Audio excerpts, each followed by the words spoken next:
ನಮಸ್ಕಾರ ಸ್ನೇಹಿತರೆ, ನಮ್ಮ ಮಧುರ ಸುದ್ದಿ ಚಾನಲ್ಗೆ ನಿಮಗೆ ಸ್ವಾಗತ. ನಾವು ನಿಮಗಾಗಿ ಕೃಷ್ಣ ಸಂದೇಶವನ್ನು ಒತ್ತು ತರುತ್ತಿದ್ದೇವೆ.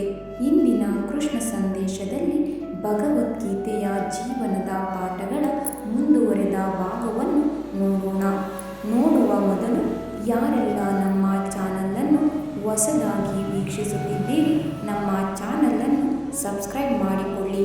ಹಾಗೆಯೇ ಬೆಲ್ ಬಟನ್ ಒತ್ತುವ ಮೂಲಕ ನೋಟಿಫೈ ಆಗಿರಿ. ಇಂದಿನ ಕೃಷ್ಣ ಸಂದೇಶ: ದೇವರನ್ನು ಸೇರಲು ಹಲವಾರು ಮಾರ್ಗಗಳಿವೆ. ದೇವರನ್ನು ಸೇರಲು ಹಲವಾರು ದಾರಿಗಳು ನಮಗೆ ಇವೆ. ಆ ದಾರಿಗಳಲ್ಲಿ ಯಾವುದು ಸರಿ ಅನಿಸುತ್ತದೆಯೋ ಆ ದಾರಿಯನ್ನು ನಾವು ಆಯ್ಕೆ ಮಾಡಿಕೊಳ್ಳಬಹುದು. ಆ ದಾರಿಗಳೆಂದರೆ ಕರ್ಮಯೋಗ, ಜ್ಞಾನಯೋಗ, ರಾಜಯೋಗ, ಭಕ್ತಿಯೋಗಗಳೆಲ್ಲವೂ ನಿಶ್ಚಿತವಾಗಿಯೂ ದೈವವನ್ನು ಸೇರುತ್ತವೆ.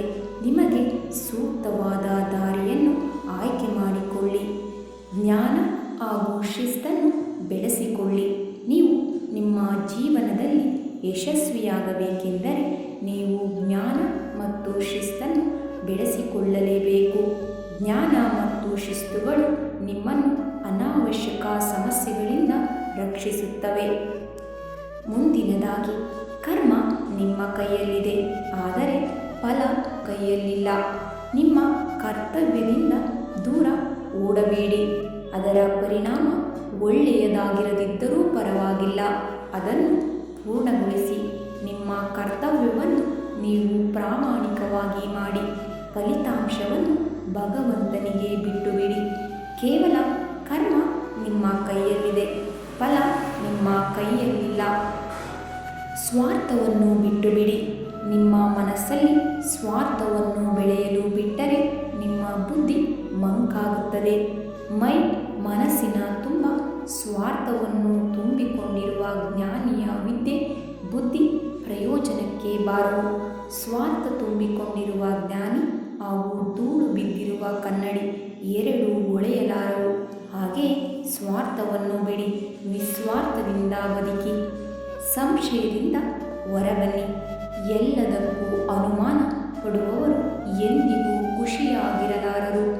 ಸಂಶಯಾಸ್ಪದವಾದ ಮನಸ್ಸು ಎಂದಿಗೂ ಯಾವುದರ ಮೇಲೆಯೂ ಕೇಂದ್ರೀಕರಿಸಲು ಆಗುವುದಿಲ್ಲ. ಸಂಶಯಾಸ್ಪದವಾದ ಮನಸ್ಸು ಎಂದಿಗೂ ನಿಮ್ಮನ್ನು ನಿಮ್ಮ ಗುರಿ ತಲುಪಿಸಲು ಸಾಧ್ಯವಿಲ್ಲ. ಆದ್ದರಿಂದ ಸಂಶಯದಿಂದ ಹೊರಬನ್ನಿ. ಕೆಟ್ಟ ಆಲೋಚನೆಗಳಿಂದ ಹೊರಬನ್ನಿ.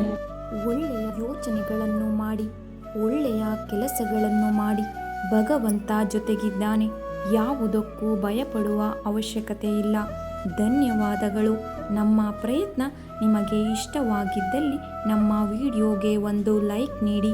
ಹಾಗೆಯೇ ನಮ್ಮ ಚಾನಲನ್ನು ಸಬ್ಸ್ಕ್ರೈಬ್ ಮಾಡಿಕೊಳ್ಳಿ. ನಿಮ್ಮ ಅನಿಸಿಕೆಗಳನ್ನು ಕಮೆಂಟ್ ಮೂಲಕ ತಿಳಿಸಿ.